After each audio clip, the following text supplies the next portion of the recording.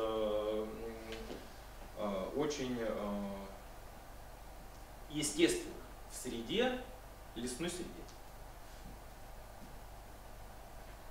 Да. Вот на этом слайде, то есть я хочу показать, то есть как можно использовать, получается, естественные формы и скульптурную пластику, да, вообще.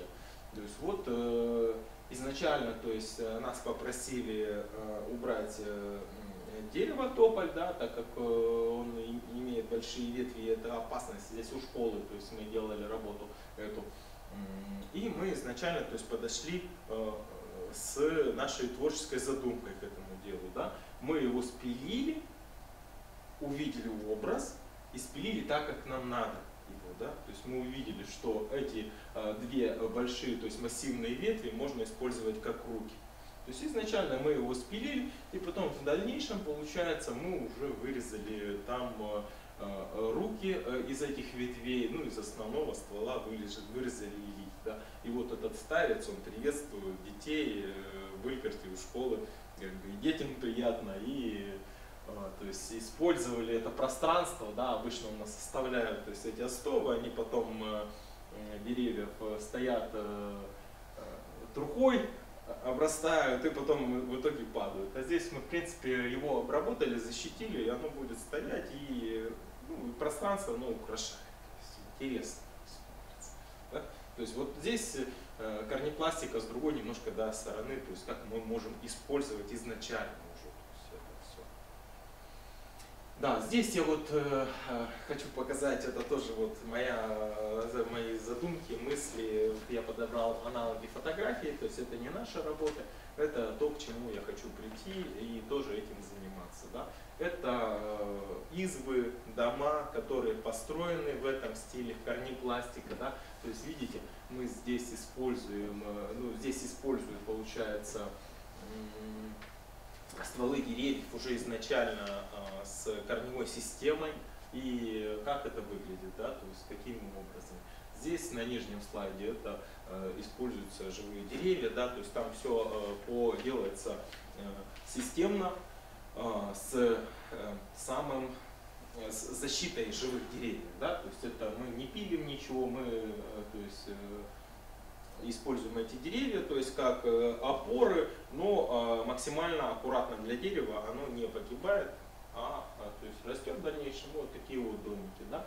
То есть, а что касается вот этих вот строений, да, они вообще, то есть наши предки, да, когда строили избы, они за многие года выработали систему, которая долговечно и благоприятно вообще для человека влияет, и очень долго эти избы держатся, и больше 100 лет, и все до мелочей продумано, потому что они столько сил и опыта приложили, что нашли вот эти вот ключевые. И здесь вот моя задумка все вот эти вот моменты восстановить, да, то есть здесь сделали вот добавить свое, конечно, вот видение, да, все. Ну вот, допустим, вот эти вот корневые системы верхняя, да, то есть балка, которая держит кровлю саму, да, то есть это у нас назывались курицы, да. Изначально заготавливали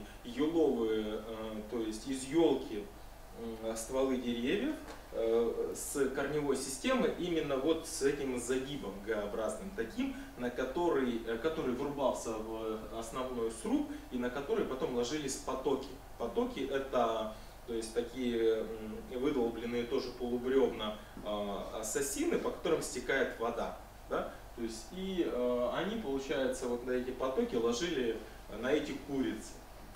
Сверху мы видим здесь охлупень. Да? Охлупень тоже имел свою функцию, он держал всю вот эту тесовую кровлю, которая набиралась, то есть, из широких досок, и тоже ее притягивал. Да? Ну и плюс это декоративно, конечно, и это выглядит очень красиво. Да? Охлупень, то есть он в виде коня изображался.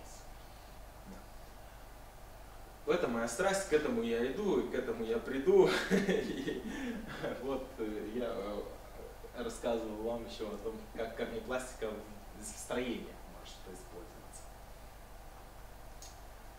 Так, следующий слайд. Вот. Здесь показаны игровые площадки. Да? То есть детские игровые площадки, как стиль корнепластика, может использоваться здесь. Тоже. Вот, допустим, на верхнем слайде, да, показаны, получается, бревна, которые вкопаны в землю в виде, даже можно вот подумать, что это хребет какого-то скелета, древнего какого-то чудища, которое здесь есть, и обыграть это также, да, в художественной форме, и вот детям там детям играть вот на таких вот на таких строениях. Да? То есть из веток разнообразных стволов тоже сделано. Интересно. И это нестандартные тоже решения, но настолько они захватывают. То есть я как бы у себя тоже в родном поместье вот такие вот экспериментирую. Ну, детям очень интересно на таких вещах, то есть лазить, прыгать, бегать. В принципе, это достаточно безопасно, потому что все равно делаешь, ты все надежно, крепко между собой скрепляешь. Плюс все обрабатываешь, чтобы это все было гладко и, естественно, то есть не как детям, дети не могли там повредить, да, себя. То есть игровые площадки очень хорошая вещь. Как может у нас корнепластика использоваться в интерьере? Да, тоже вот аналоги я подобрал. Разнообразными формами, разнообразными, то есть идеями. Да? Мы можем ее использовать и как в оформлении зеркал, и как в статуэтках, которые могут пространство украшать, и столики, и картины из корней. Да? То есть, казалось бы, ну, что это такое? Это, ну, вот мастер взял корень и сделал из него щит, да? Этот щит, то есть повесил на стену, и вот как он смотрится, да, с таким интересным столом. То же самое. Возможно, вот этот вот верхний элемент, он от этого нижнего корня вообще взят, то есть и вот такая вот композиция состава. Тоже интересно.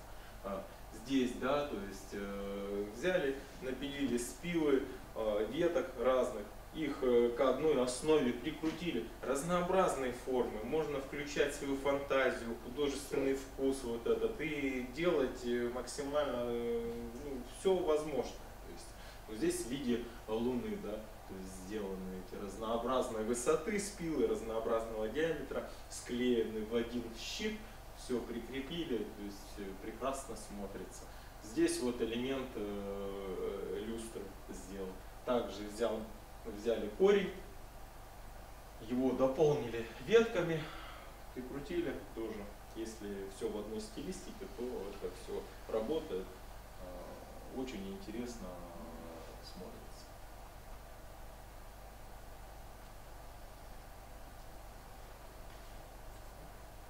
Все, наверное, да? Ну, вот, как бы, основные моменты, вот я вам показал, да, по корнепластике. Ну, вот, скажу еще такое вот заключение, да, что мы, используя вот эти и ветви, и корни, мы, во-первых, какие плюсы, да? То есть это переработка вторсырья. То есть это все считается мусором. Это все закапывается, уничтожается. То есть мы можем взять этот бросовый материал, который не используется, и его применить в деле. То есть и это, как вы видели здесь, будет очень оригинально, интересно смотреться, это неповторимо. Да? То есть потом это доступный материал, да? То есть он есть. Здесь мы можем включить свою фантазию и поэкспериментировать, выразить свое творческое начало в разнообразных формах и идеях. Плюс он легко обрабатывается, то есть это доступно, есть бензопила, есть там молоток с гвоздями, и ты уже, в принципе, вот с наименьшими вложениями можешь, то есть, начать заняться, то есть, этим интересным, увлекательным делом. Да? Легко обрабатывается, то же самое. Так что давайте беречь нашу природу, использовать все, что у нас есть для этого, ну и преображать мир, делать его лучше нашими. Спасибо, Василий. Благодарю. Мы приглашаем вас в круг, ну, где удобнее. Ну, в первую очередь, я просто хотел поделиться. Вдохновляет ваша увлеченность этим процессом, поэтому вот за это вдохновение большое спасибо. Вот. Коллеги, если у вас там какие-то идеи появились по ходу, то озвучивайте. Я просто хотел две вещи озвучить. Первое, Сыктывкар — столица леса. И вот это все должно появиться на улицах Сыктывкара и Ежевинского района. И я даже примерно знаю, как это можно организовать. На следующей неделе по стратегии развития культурно-досуговых учреждений я встречаюсь в управлении культуры, я обязательно озвучу вашу фамилию. Вот. А в начале января встречаюсь в Эжвинском районе для того, чтобы тоже там комплексно применить эту стратегию на территории Эжвы. Мы встречаемся со всеми силами Эжвы, со всеми активностями, со всеми инициативными людьми, организациями. И обязательно тоже озвучу фамилию как минимум, а как максимум потом подключим вас к процессу, если это будет возможно. И второе, я недавно просто буквально работал на базе отдыха Парма, и там концепция, которую мы выстраивали с коллегами, заключается как раз вот в этом. Место силы, духа и тела. И мы не делали там детскую площадку только потому, что мы не хотели делать так, как везде это сделано. Нам нужно было что-то вот такое. Я сейчас фоткал, фотографии нынешнему директору отправил. Думаю, что там тоже можно будет найти применение. Какие идеи родились у вас? У меня вопрос по детской площадке. Вы сталкивались с тем, что детские площадки, допустим, они должны проходить какую-то стандартизацию? То есть насколько... Вот я понимаю, что это авторская работа, это некий заказ, но есть какой-то стандарт? Ну, проверка, может быть, придет на ту же базу Есть отдыха. Сертифицированное, это должно быть сертифицировано. Но, то есть изготавливается и экспертная оценка проводится. Да, проводится оценка, то есть и дается это возможно. Да, это все реально. То есть это реально. Теми, кто заказал, или уже вами? А это уже решается там в договорном, то есть порядке, да, то есть каким образом то есть, заказ проходит. А так, конечно, да. Ну, классно. Я правда, и когда в сетях наблюдаю, и сейчас особенно, все это, конечно, так воодушевляет. Спасибо большое, Василий. Благодарю. Ну что, тогда Олеся? Добрались до меня. Да. Приглашаем вас, Олеся Меньшикова, педагог Академии юных талантов, гимназии искусств при главе республики. Да, очень долго выговаривать. На самом деле выговаривать еще дольше, если говорить о полном названии. Там вот региональное целевое проявление. Это очень долго.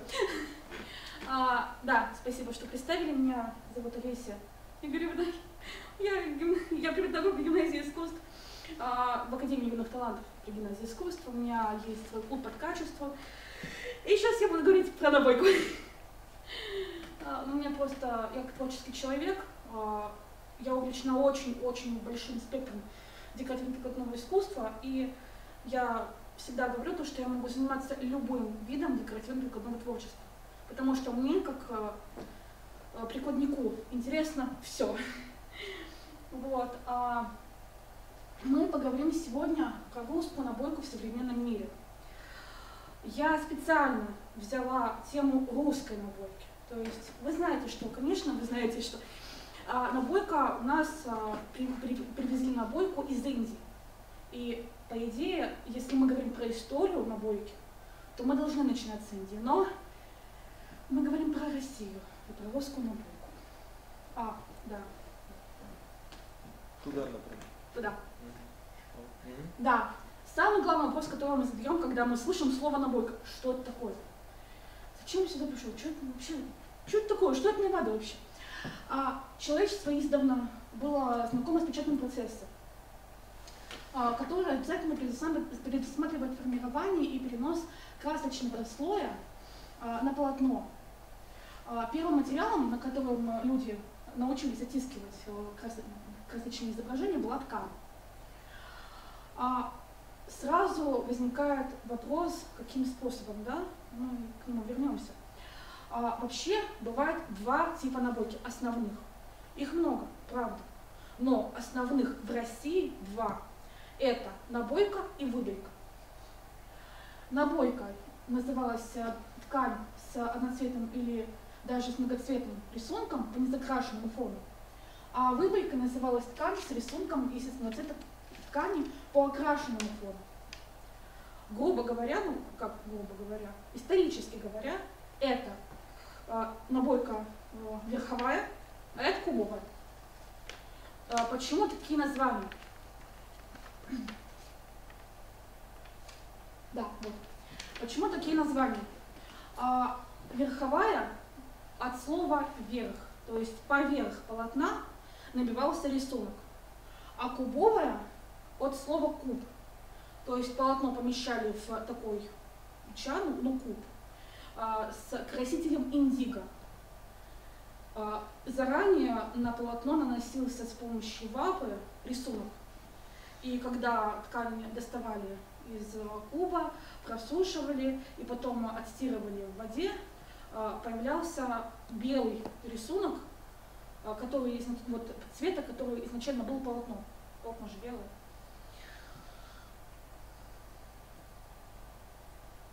Да. О, получилось. А в чем суть-то, спросите вы? Смысл процесса состоит в следующем. Прежде всего изготавливают так называемую модель, манеры. Я вот привезла сегодня с собой такие вот манеры. Они не легкие, довольно тяжелые.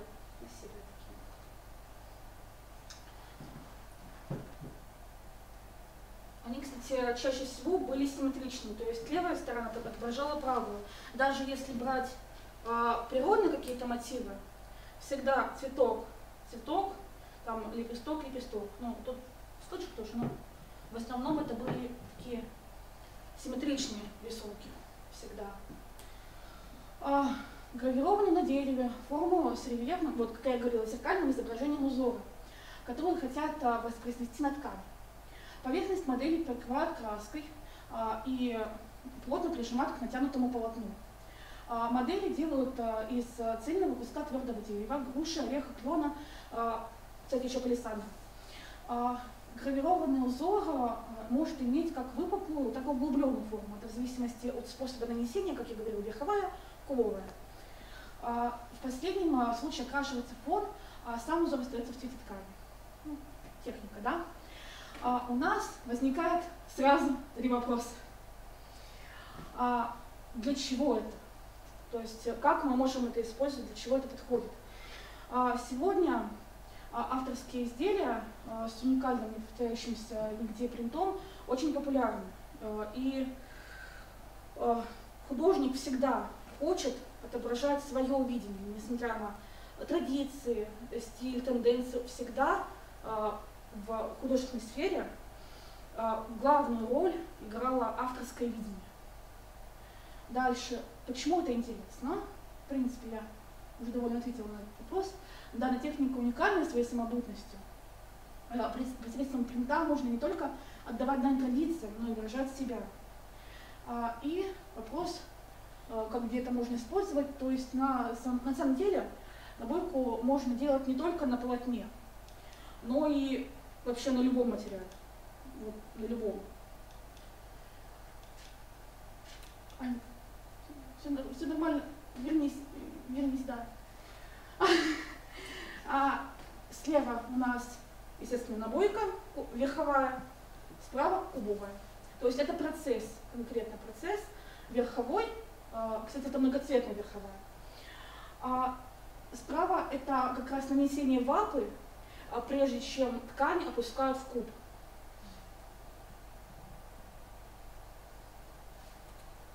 Наконец-то.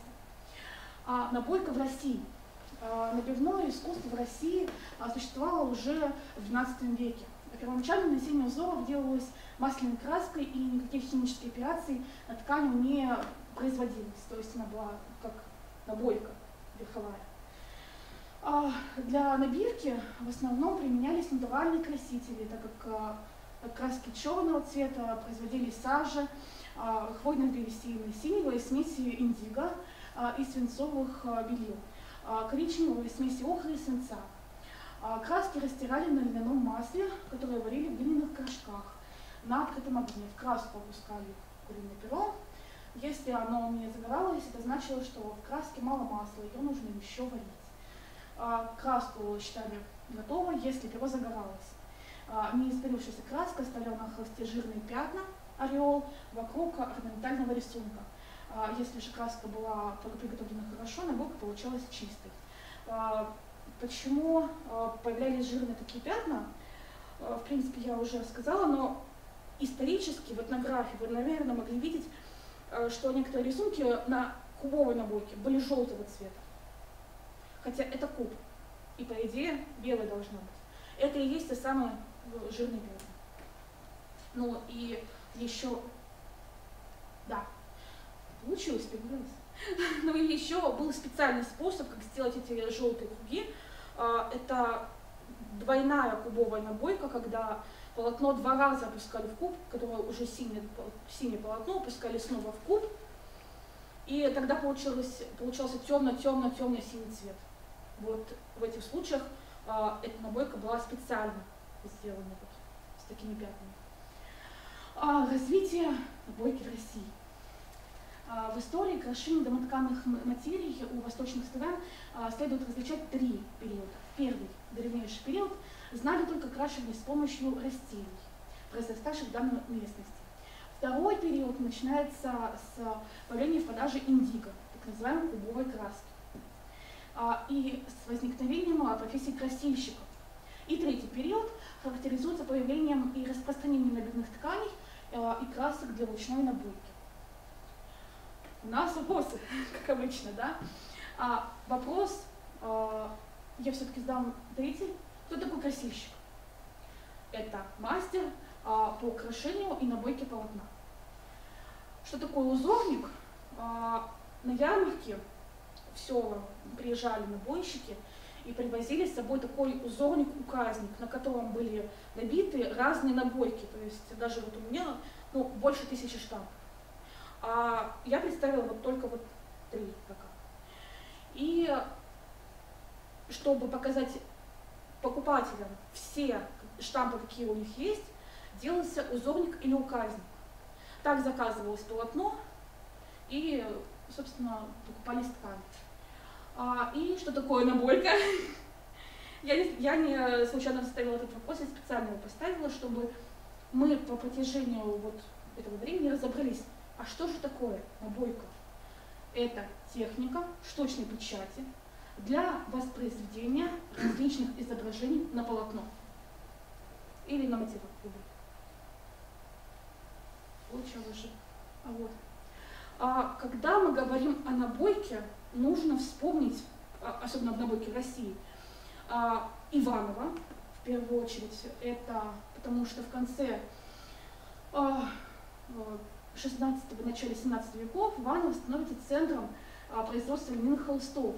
Во второй половине 17 века в Иваново уже существовало большое количество заведений, занимавшихся отбелкой и окраской полотен в различные цвета, а также множество набойных изб, где холсты с помощью деревянных манер и масляных красок украшались разнообразным рисунком. Набойку делали на заказ и на продажу. И второе, о чем я хочу говорить, когда говорю, извиняюсь за тавтологию, о русской набойке, это Павло-Посадские платки. Немногие знают, что Павло-Посадские платки – это набивные платки. И именно в Павловом Посаде впервые начали, начали делать набойку на шерстяном полотне. Особо следует сказать о Павлово-Посадской, вот как раз набойке. Фабрика была основана в 1812 году. После различных преобразований в 1880-м фабрика начинает массовое производство чисто шерстяных и полушерстяных платков и шалей, и становится одним из основных поставщиков платков и крупнейшим платочным набивным производством до революционной России. Вот. Да. Что ж такое? Он меня не слушается. Так, все, ничего не трогаю. Павлово-Посадский платок, вот, вы можете видеть слева, и ивановское производство тканей, дореволюционная Россия.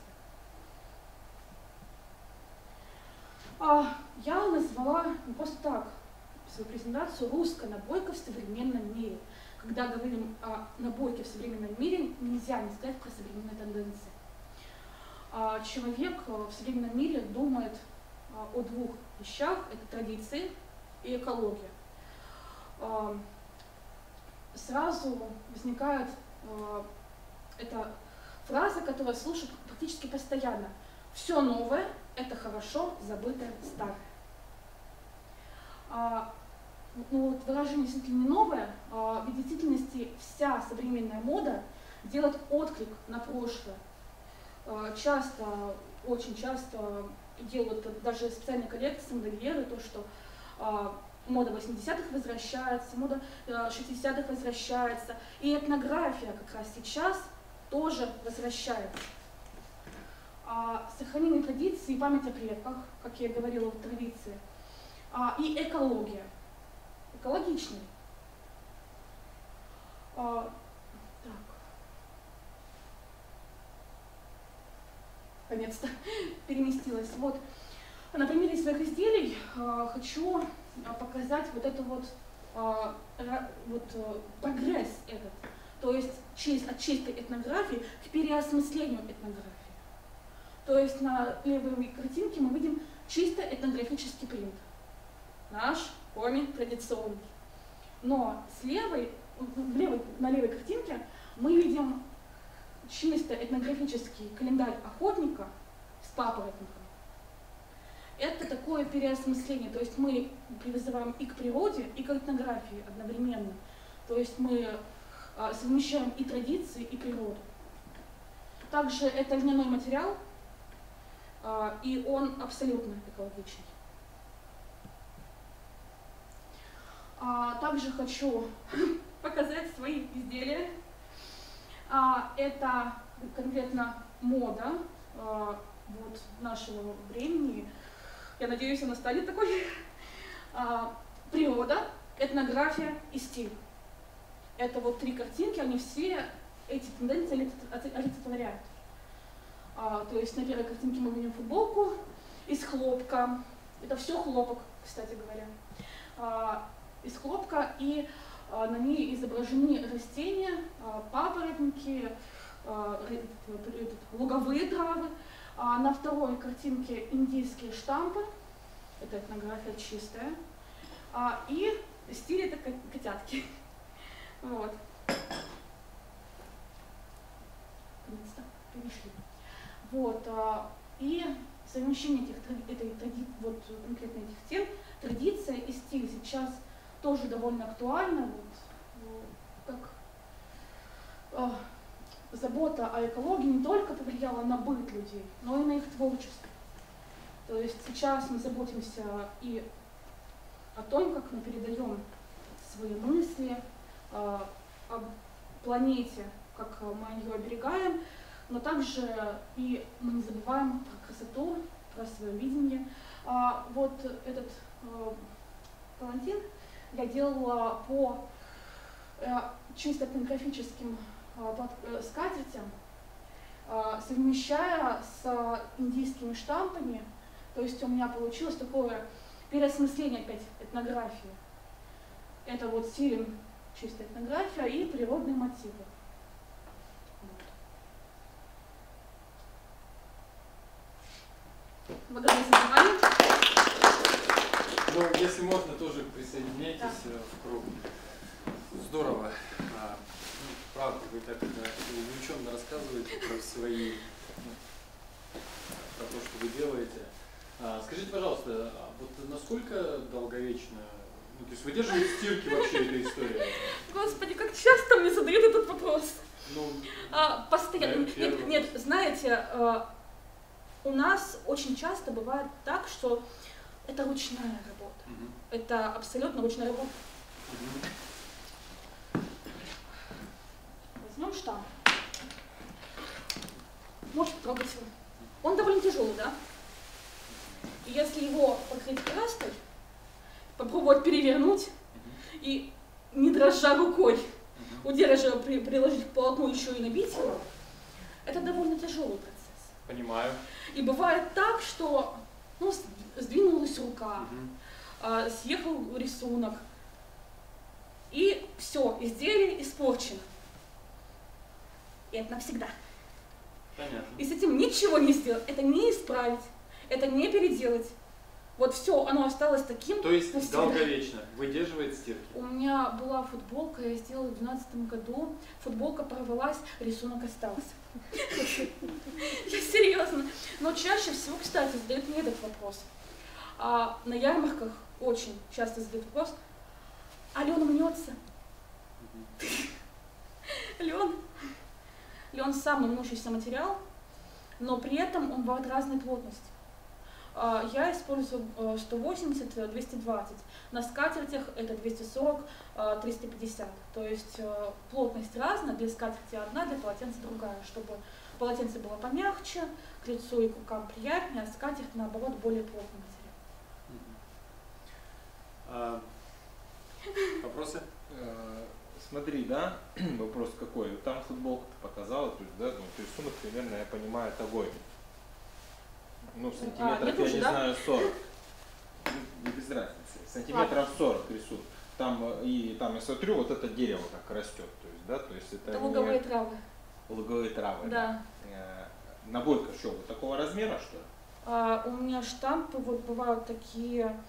Я вот сейчас работала с питерской, с Питером я тоже работаю, с пермской мастерской. Они сделали для нас штамп вот такой. Он из пермского звериного стиля. Угу. Там трехглавый человек. Хорошо. Вопрос следующий тогда, да? Да. Смотри, я не думаю, что это прям тиражируемая такая вещь, или, ну, то есть много прям сразу там 100 футболок, 200 футболок. Допустим, заказал у тебя человек там из природной ткани, с техникой то же самое, да, одну футболку, ну 2, ну для семьи 4. Тебе для того, чтобы сделать эти 4 футболки, нужно спроектировать сначала этот рисунок, да, потом если здесь вырезать на штампе из материала, как я понимаю, не знаю, на лиственницу вообще похоже, как будто склеенное. На фрезере это вырезать. Это на фрезере, да? Да. И там, намешав эту природную краску, там сделать. Ну, сейчас мы живем в современном мире. Ну. И я когда говорила про краску, я имела в виду как раз вот прошлое. Когда мы говорим про набойку в России, мы говорим про историю набойки в России. Сейчас все изменилось. У нас есть, как раз почему я сказала, что можно на любом материале. У нас есть акрил по ткани, акрил по дереву, акрил по металлу, по любому материалу. Хорошо, другой вопрос. То есть, насколько это выгодно? Ну, дорого получается. Изделие дорогое для потребителя. Не, ну ты вообще возьмешься вот за 4 футболка 500 рублей. За 4 футболки возьмем новую футболку. Ну, у тебя нет этих рисунков еще. Да. Ну а какая выгода-то тебе? Тебе что, вот это только сделать? Нет, если мне или без этого можно? Нет, с этим, конечно, нужно. Но и вообще я росписью по ткани еще занимаюсь. Если прям чисто прям уникальные. А если это конкретно набойка, если штамп мне нравится, если я буду дальше им пользоваться, то я сама как бы сделаю штампы, либо закажу у наших других мастеров, с которыми мы работаем, а мы работаем со всей Россией, и сделаю без проблем футболку. Но если это корпоративная футболка, то есть это идет от 100 штук, это, конечно, штамп тогда у нас остается либо на будущие заказы, либо мы его включаем в стоимость заказа, и заказчик получает штамп себе. Штампы стоят довольно не так дорого, как вы думаете. Это, наверное, вопрос в другом, да, я так понимаю, Василий. Ну, при малом количестве, то есть. Вопрос в том, что сколько это, чем это лучше производственных методов нанесения изображения. Я объясняла это, когда говорила про зачем это и для чего это. То есть это актуально конкретно для художников, которые хотят показать свое видение на экологию, на моду, на тенденции, на традиции. Такие вот, как я, и которые видят мир иначе и хотят привносить в него какие-то свои изделия, при этом отвечая на запросы потребителя. Ну хорошо. То есть я делаю не только футболки, я делаю полотенца, мешки, сумки, шоперы. Если я тебе закажу одну футболку индивидуальную, у которой у тебя нет штампов, то ты ради одной этой футболки сделаешь штамп и мне сделаешь футболку, то есть за 500 рублей, так? Я делаю. Ну, да, но я... То есть ты для одной футболки вопрос такой, сделаешь штамп? Или нет? Отвечаю на вопрос еще раз. Давай еще раз. Если мне рисунок нравится, то есть там экология, допустим, как такой принт, знаешь, типа цветочный, или, например, лесной, или горы, или... Ну, нравится тебе. Просто он мне нравится. Но. Я закажу штамп. Если он мне, С мыслью о том, что ты будешь его еще дальше использовать. Да, смысл в том, чтобы дальше использовать. А если я не могу придумать, как его дальше использовать, я просто его нарисую сама. Я художница. Ты просто нарисуешь без. Да. А если у меня запрос будет именно мне со штампом, да? А ты не заметишь разницы. Но штамп, Василий, ты не получишь, если это проект. Он остается в компании. Ладно, хорошо. Нет, ну я говорила про корпоративные У тебя заказы. свой фрезерный станок? Нет, мы работаем с мастерами по всей России. Ну кто штампы тебе делает? Питер, Москва, Таганрог, Нижний Саму Новгород. этот проектируешь ты в программе? Векторе, да. Все понятно. Ну все ясно. Вектор, да. Все ясно. Ну, допустим, сколько вот такой вот стоит? Конкретно этот 1,5, потому что из-за дерева. А так мы заказываем за 250, за 150 Это штампов. уже коммерческая информация и Просто покупается Это чисто из-за дерева, потому что есть фанера, из которой они реально дешевле. Ну понял. И они, конечно, Ну, ломаются быстрее, но зато они легче, кстати, в использовании. А есть дерево конкретно с пилой, вот склейка, кстати говоря. Да, я иду. Да, вот, они дороже из-за материала конкретно. Но зато они очень долговечные. Обязательно набойка должна быть тяжелой? Нет. Если из фанеры, то, наверное... Нет, из фанеры они легче, но, повторюсь, это вопрос рука не долговечности. Все так массивно. Да, но дело-то в том, что есть штампы, которые, да, они из фанеры, да, они легче работать, но они, сволочи, ломаются. Ты их уронишь на пол, и оно развалится. И над ними нужно как над пылинками трястись, переносить на руках вот так вот, мыть тонкой щеточкой. А брака много? А такие штампы браков? Да. Ну ты же покупаешь материал, Бывает. лен этот. Потом Да. ты что с ним делаешь? Ну футболку ты сшила, да, и вот начала там штамповать, и что-то рука дрогнула, Да. что-то. Бывает. Куда ты потом? Мы делаем распродажи таких изделий в половину стоимости, если такое происходит.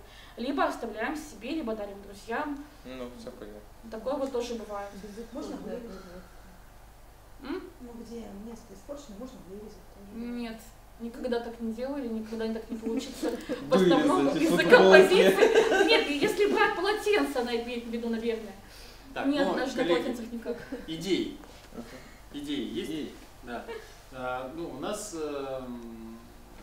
мы сейчас с коллективом Центра народного творчества и повышения квалификации подаем заявку на грант главы Республики Коми на организацию такой неполноценной, может быть, но все-таки мастерской.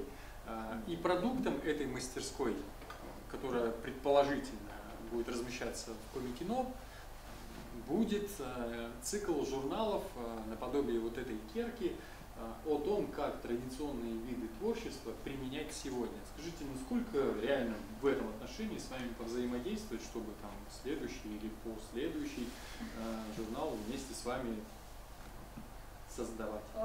Если говорить... Понятно, что там будет несколько мастеров, несколько видов. Да. Если говорить конкретно о такой вот части, как рассказ о творчестве, я, в принципе, готова по набойке. А если то, о чем вы говорили у нас на встрече на первом вагоне, то я вам, в принципе, уже тогда излагала свою идею под качеству, что разбить на части, как пазл, изделия и, точнее, материалы. И потом в каждом журнале на картинках показывать, как эта техника работает, историю. Ну, мы в любом случае очень рады знакомству с вами и уверен, что не раз еще мы сможем повзаимодействовать. Мы взаимодействуем с вами 18 декабря. Приходите на выставку. Елки. Елки, да, я там участвую. И еще преподаю мастер-класс у вас по набойке. Хорошо. Так что приходите. Ну что, коллеги, есть еще какие-то вопросы? Благодарю, все класс. Хорошо, Спасибо. что есть такие люди, которые Согласен. возрождают Энтузиасты это, своего дела, это такое искусство. неоценимый вклад вообще. На самом деле нас трое. Мы, Комерем Палата и Визинга. Мгм. Нас всего трое. У кого вот, кто вот реально профессионально этим занимается. Есть одиночные мастера по набойке у нас в республике, но их мало. И они не заявляют о себе, и у них довольно мало штампов для того, чтобы... Пользуются вообще это спрос есть? Да. И, в принципе, я ставлю как основную задачу для своей мастерской – это экология.